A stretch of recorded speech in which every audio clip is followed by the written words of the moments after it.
जनतेच्या प्रतिक्रिया घेऊन आज आम्ही या ठिकाणी येतोय आणि जनतेचं असं मत आहे की मतदारसंघामध्ये सुरुवातीला सूतगिरणी होती, साखर कारखाना होता, त्याच्यानंतर खडकपूर्णाचं जे पाणी आहे शेतकऱ्यांसाठी तेही विविध भागामध्ये पोहोचलेलं नाहीये. यासाठी काय विजन आहे?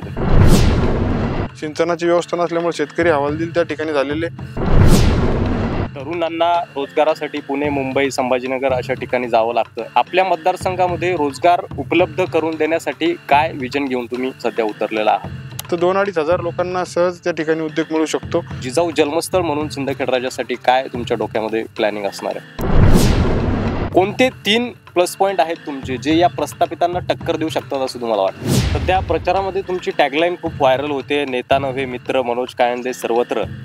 काय नेमके याच्या पाठीमागचं किस्सा आहे? आणि खरोखर मी लहान असो मोठा असो मित्राप्रमाणे त्यांच्याकडे त्यांना वागणूक त्या ठिकाणी देतो. काय वाटतं घड्याळ येणाऱ्या काळामध्ये वेळ बदलेल का सिंदखेड राजाची? नमस्कार, मराठी मंडळीवर तुमच्या सगळ्यांचं स्वागत आहे. सिंदखेड राजा मतदारसंघामध्ये या ठिकाणी तिरंगी लढत होते.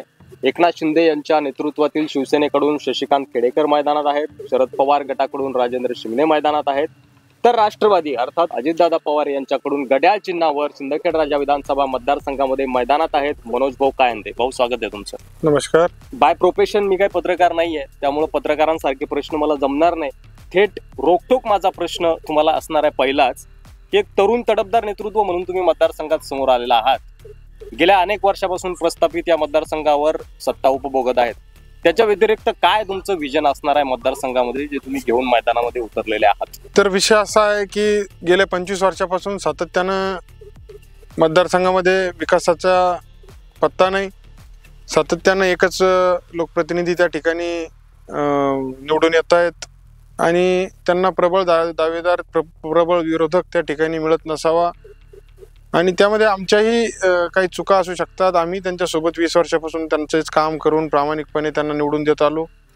परंतु कधीतरी असं वाटलं की एक हाती सत्ता असल्यानंतरही यांच्या लोकांमध्ये बदल होईल, मतदारसंघामध्ये कुठेतरी कामं केली जातील, कुठेतरी उद्योगधंदे आणले जातील, कुठेतरी युवकांचा विचार करून बेरोजगारी त्या ठिकाणी संपवण्याचा प्रयत्न केला जाईल, कुठेतरी बंद पडलेले अनेक उद्योग आहेत, उपक्रम आहेत ते चालू करण्याचे प्रयत्न केले जातील. परंतु कसल्याही प्रकारचं तसं होताना दिसत नाही आणि म्हणूनच आज या ठिकाणी निवडणुकीला उतरावं लागलं आणि त्या माध्यमातून काहीतरी आपण लोकांवर जो होणारा अन्याय तो कुठेतरी थांबवला पाहिजे, तो दूर केला गेला पाहिजे, याच एक उदांत हेतून आज मी या निवडणुकीत उतरलोय. जसं की मनोज भाऊ कायंदे यांनी सांगितलं की सुरुवातीला जे प्रस्थापित नेते होते त्यांच्यासोबत ते काम करत होते, त्यांच्या अपेक्षा होत्या की मतदारसंघातील विविध प्रश्न सुटले गेले पाहिजे, परंतु ते सुटले नाही आणि जनतेवर जो काही अन्याय होतोय, शेतकऱ्यांवर अन्याय होतोय, रोजगाराचे प्रश्न अनुत्तरित आहेत, त्यामुळे तरुणांवर अन्याय होतोय आणि तो अन्याय जो जनतेवर होतोय तो कुठेतरी थांबला पाहिजे. यासाठी एक वेगळं विजन घेऊन तरुण तडफदार नेते म्हणून त्यांनी हा निर्णय घेतलाय की आता आपण स्वतः मैदानामध्ये उतरलं पाहिजे. भाऊ, जनतेच्या प्रतिक्रिया घेऊन आज आम्ही या ठिकाणी येतोय आणि जनतेचं असं मत आहे की मतदारसंघामध्ये सुरुवातीला सूतगिरणी होती, साखर कारखाना होता, त्याच्यानंतर खडकपूर्णाचं जे पाणी आहे शेतकऱ्यांसाठी तेही विविध भागामध्ये पोहोचलेलं नाहीये. या सगळ्या ज्या समस्या आहेत, मूलभूत समस्या मतदारसंघामध्ये, ज्या गेल्या 25 वर्षापासून अद्यापही सॉल्व्ह झालेल्या नाहीयेत, यासाठी काय विजन आहे तुमचं? अगदी बरोबर आहे तुमचं. अगोदर आपण जे सांगितलं सगळे उद्योगधंदे, सूतगिरणी असेल, कारखाने असतील, खडकपूर्णाचं पाणी असेल, असे सगळेच उपक्रम त्या ठिकाणी फुलफिल म्हणून ते केले गेले नाही आणि ते हळूहळू त्या ठिकाणी बंद पडले आणि लोकांची त्या ठिकाणी रोजगार तर गेलेच, परंतु शेतकऱ्यांनाही सिंचनाची व्यवस्था नसल्यामुळे शेतकरी हवालदिल त्या ठिकाणी झालेले. मतदारसंघात एक अडचण त्या ठिकाणी मोठ्या प्रमाणावर निर्माण झालेली आहे, ते निश्चितच त्याचा मोठा इफेक्ट बंद पडल्यामुळे झालेला आहे. या गोष्टी MIDC असेल किंवा सूतगिरणी असेल, साखर कारखाना सुरू करण्यासाठी काय तुमच्याकडनं प्रयत्न केले जातात? आता तुम्ही विचार करा, सिंदखेड राजा तालुका प्लेस आहे आणि या ठिकाणी अजूनही MIDC नाही, तर किती शोकांतिका सत्तेत असताना तुम्ही जर MIDC आणू शकत नाही तर फार मोठा विषय या ठिकाणी आहे, शोकांतिका या ठिकाणी आहे. देऊळगाव राजामध्ये MIDC आहे तर त्यामध्ये उद्योगधंदेच नाही. बरोबर. म्हणजे तुम्ही प्रोत्साहन कसल्या पद्धतीनं देता लोकांना? आता आपले युवक पुणे, मुंबई, संभाजीनगर अनेक ठिकाणी ते रोजगार शोधासाठी जातात.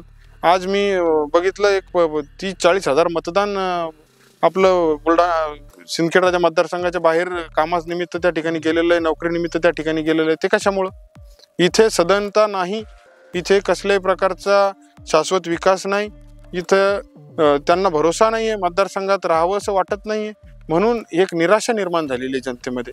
आणि तेच आपण कमी करण्यासाठी आपण मैदानात उतरलोय आणि नक्कीच आपण ते करून दाखवणार. हा आपला निर्धार आहे आणि तो आपला मानस आहे. भाऊ, एक तरुण नेतृत्व म्हणून तुम्ही आहात. MIDCचा उल्लेख तुम्ही केलाच की मतदारसंघामध्ये MIDC व्हायला पाहिजे. तरुणांना रोजगारासाठी पुणे, मुंबई, संभाजीनगर अशा ठिकाणी जावं लागतं. आपल्या मतदारसंघामध्ये रोजगार उपलब्ध करून देण्यासाठी काय विजन घेऊन तुम्ही सध्या उतरलेला आहात? अगदी MIDC प्रामुख्याने या ठिकाणी झाली पाहिजे. छोटे मोठे लघुउद्योग असतील, छोटे छोटे मेक इन इंडिया सारखे प्रोजेक्ट असतील, याचं मोठ्या प्रमाणावर या ठिकाणी अंमलबजावणी केली पाहिजे. युवकांना त्या ठिकाणी आपण ट्रेनिंग दिलं पाहिजे. आपल्याच इतर ठिकाणी रोजगाराला गेल्यापेक्षा आपल्याच या ठिकाणी छोटे मोठे उद्योग जर त्यांनी टाकले तर 20-25 जरी एका उद्योगातून मिळाले आणि 100 जर युवकांनी रोजगार उद्योग त्या ठिकाणी सुरू केले तर 2-2.5 हजार लोकांना सहज त्या ठिकाणी उद्योग मिळू शकतो. असं प्रत्येक गावात, प्रत्येक मोठे गावं, सिंदखेड राजा मतदारसंघात एक 7-8 गावं मोठे गावं आहेत आणि त्या ठिकाणी त्यांना उद्योग घरी बसून उद्योग करायला फार जड जाणार नाही. आणि असे उद्योग करून शिक्षणाचे कॉलेजेस या ठिकाणी आणले पाहिजे. त्यामध्ये खूप मोठ्या प्रमाणावर त्यांना नोकऱ्या मिळतील, रोजगार मिळेल, आपल्या नवीन युवकांना त्या ठिकाणी शिक्षणाची चांगली सुविधा या ठिकाणी उपलब्ध होईल. असे अनेक विषय आहेत की तरुणांसाठी आपण करू शकतो आणि ते नक्कीच केले पाहिजे. निश्चितच सिंदखेड राजा मतदारसंघामध्ये मंत्री असताना सुद्धा राजेंद्र शिंगणे यांना कोणतंही कॉलेज किंवा इतर कुठल्याही संस्था आणता आलेल्या नाही आहेत. मात्र आमदार होण्याच्या पूर्वीच मनोजभाऊ कायंदे यांनी अनेक शिक्षण संस्थांच्या माध्यमातून शिक्षणामध्ये एक मोठं योगदान दिलेलं आहे. पदवीपासून पदव्युत्तर असेल किंवा मग KG पासून PG पर्यंतचं त्यांचं आता विजन असणार आहे. भाऊ, जिजाऊ जन्मस्थळ म्हणून सिंदखेड राजासाठी काय तुमच्या डोक्यामध्ये प्लॅनिंग असणार आहे? अगदी जिजाऊ जन्मस्थळ म्हणून मातृतीर्थ या नावानं ओळखला जाणारा मतदारसंघ, आणि हा जिल्ह्यालाही मातृतीर्थ मतदारसंघ असं म्हणतात. संपूर्ण महाराष्ट्रात जेव्हा फिरतो तर खूप गर्वानं असं आपण नाव घेतो, ज्यांनी संपूर्ण महाराष्ट्राला छत्रपती शिवाजी महाराज दिले अशा मा जिजाऊंचं जन्मस्थळ. परंतु जेव्हा लोक प्रत्यक्षात तिथे येऊन बघतात तर त्या मातृतीर्थ मतदारसंघामध्ये अक्षरशः लोकांना थोडा वेळही त्या ठिकाणी थांबावंसं वाटत नाही. फिरतानाही त्यांना विकासाचा कसल्याही प्रकारचं त्या ठिकाणी अंश दिसत नाही. त्यामुळं एक निराशा त्या ठिकाणी दिसते. कुठेही विषय निघाल्यानंतर खंत वाटते आपल्याला. एक मातृतीर्थाचं नाव भारताच्या पटलावर सुवर्ण अक्षरात लिहिलं जाईल अशा पद्धतीचा विकास, सर्वांगीण विकास, त्यामध्ये सिंचनाचा विकास असतो शेतकऱ्यांसाठी, त्यानंतर युवकांसाठी रोजगाराचा विषय असो, शिक्षणाचा विषय असो, रोड रस्ते नाल्या, विजेचा विषय असो, आणि सर्वांगीण विकास, मतदारसंघ सुजलाम सुफलाम जो म्हणतो त्या पद्धतीचा विकास त्या ठिकाणी असला पाहिजे. आणि त्या झाल्यानंतरच आपण सुवर्ण अक्षरात त्या ठिकाणी मातृतीर्थाचं नाव आपण गर्वानं त्या ठिकाणी घेऊ शकतो. निश्चितच गेली अनेक वर्ष एका कुटुंबाकडे सिंदखेड राजा मतदारसंघाची सत्ता होती आणि प्रत्येक पंचवार्षिकला तोच वचननामा, तोच जाहीरनामा हा प्रकाशित केला जातो. जिजाऊ जन्मस्थळ या नात्यानं सिंदखेड राजाला मोठा ऐतिहासिक वारसा आहे. मात्र जागतिक दर्जाचं पर्यटन स्थळ अद्याप तरी सिंदखेड राजा झालेला नाहीये. जगाच्या नकाशावर मातृतीर्थाचा ठसा उमटेल या पद्धतीनं त्यांचं विजन आहे. भाऊ, प्रस्थापित आमदार आहेत तुमच्या विरोधामध्ये. 25-30 वर्ष त्यांच्या कुटुंबानं सत्ता उपभोगली आहे, तर दुसरे जे आहेत त्यांनी 5 वर्ष सत्ता उपभोगली आहे. कोणते 3 प्लस पॉईंट आहेत तुमचे जे या प्रस्थापितांना टक्कर देऊ शकतात असं तुम्हाला वाटतं? अगदी कमी वयातच मला जिल्हा परिषदचा सदस्य झालो आणि सदस्य झाल्यानंतर पहिल्यांदाच विरोधी पक्षनेता म्हणून जबाबदारी एक मोठी माझ्यावर आली. आणि मी 9 ते 10 वर्ष जवळपास जिल्हा युवक काँग्रेसचा अध्यक्ष त्या ठिकाणी होतो. तर माझ्याकडं प्रदेश युवक काँग्रेसचं सरचिटणीस पद त्या निवडणुकीच्या माध्यमातून मी कमावलं होतं. 25,000 मतं मला त्या ठिकाणी मिळाली होती, युवकांची 18 ते 35 वयोगटातली. एक माझं म्हणणं आहे की अशक्य हे काही नसतं. जिद्द असेल आणि तुमची मनातून काम करण्याची इच्छा असेल, काम पूर्णत्वास नेण्याची इच्छा असेल तर नक्कीच तुम्हाला अपयश त्या ठिकाणी येणार नाही. ते 100% पूर्ण काम झाल्याशिवाय राहणार नाही. सध्या प्रचारामध्ये तुमची टॅगलाईन खूप व्हायरल होते, नेता नव्हे मित्र, मनोज कायंदे सर्वत्र.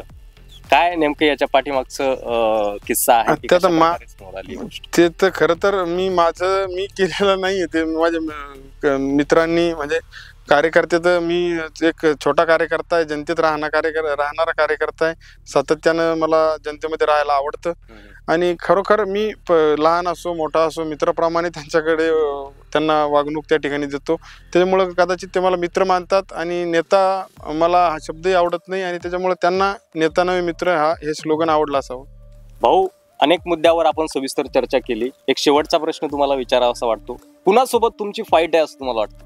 जनता इतकी प्रतिसाद सुंदर मनाच्या गाभाऱ्यातून प्रतिसाद देते की ही निवडणूक जनतेनं, युवकांनी, वृद्धांनी, म्हणजे महिला भगिनींनी सगळ्यांनी ही निवडणूक जनतेनं हातात घेतलेली निवडणूक आहे आणि निश्चितच जनतेने हातात घेतलेल्या निवडणुकीचा निकाल हा आश्चर्यकारकच असणार आहे आणि माझ्याच बाजूने असेल यामध्ये काही शंका नाही. अच्छा, निश्चितच तरुणांचा मोठा पाठिंबा मनोजभाऊ कायंदे यांना या मतदारसंघामध्ये मिळतोय. शेतकरी वर्गाकडनंही मोठा पाठिंबा मिळतोय. आपण जनप्रतिक्रिया ज्या घेतल्या त्यामधूनही आपल्या निदर्शनास आलं, नेता नव्हे मित्र म्हणजे मतदारसंघातील सर्व तरुण जे आहेत ते त्यांना मित्र मानतात आणि त्यांनी सगळे मुद्दे जवळपास आपल्याला सांगितलेले आहेत. कोणतं विजन घेऊन ते मतदारसंघामध्ये आलेले आहेत. भाऊ, शेवटचा प्रश्न आहे, घड्याळ चिन्हावर तुम्ही सिंदखेडराजा विधानसभामध्ये मैदानामध्ये आहात, काय वाटतं, घड्याळ येणाऱ्या काळामध्ये वेळ बदलेल का सिंदखेडराजाची? 100% वेळ बदलेल. घड्याळ आता फार जोरात फिरू लागलेली आहे सगळीकडेच. अच्छा. आणि निश्चितच जेव्हा मी प्रचारासाठी दरम्यान फिरतो तेव्हा अतिशय सुंदर असा प्रतिसाद जनतेचा आहे. मनाच्या गाभाऱ्यातून लोक आशीर्वाद देत आहेत. लोकांचं अनेक लोक असं म्हणतात आम्ही वाट बघत होतो, तुम्ही केव्हा उभे राहता, केव्हा निवडणुकीसाठी आमच्याकडे येता. तर खरोखर लोकांचा अप्रतिम प्रतिसाद त्या ठिकाणी मला मिळत आहे आणि निश्चितच तो प्रतिसाद मतरूपी मिळाल्यानंतर, मतरूपी आशीर्वाद त्यांचे मला मिळाल्यानंतर माझा विजय त्या ठिकाणी निश्चित होणारच आहे आणि विजय निश्चित झाल्यानंतरही माझा मानस या मतदारसंघाला, मातृतीर्थाला सुवर्ण अक्षरात त्या ठिकाणी लिहिण्याचा मानस तो मी नक्कीच पूर्ण करण्याचा अतोनात प्रयत्न करणार आणि मी ते करणारच. विजयाचा निश्चय घेऊन मनोजभाऊ कायंदे सिंदखेडराजा मतदारसंघामध्ये अजितदादांचा वादा आणि दादांची घड्याळ घेऊन सिंदखेडराजा विधानसभेच्या वेळ आणि काळ बदलण्यासाठी मैदानामध्ये उतरलेले आहेत. येत्या काळामध्ये येत्या 23 तारखेला कुणाचा गुलाल या विधानसभा मतदारसंघामध्ये उधळताना दिसतो हे बघण्यासारखं असणार आहे. भाऊ, तुम्हाला भावी वाटचालीमध्ये शुभेच्छा. आम्हाला वेळ दिला त्याबद्दल खूप खूप थँक्यू.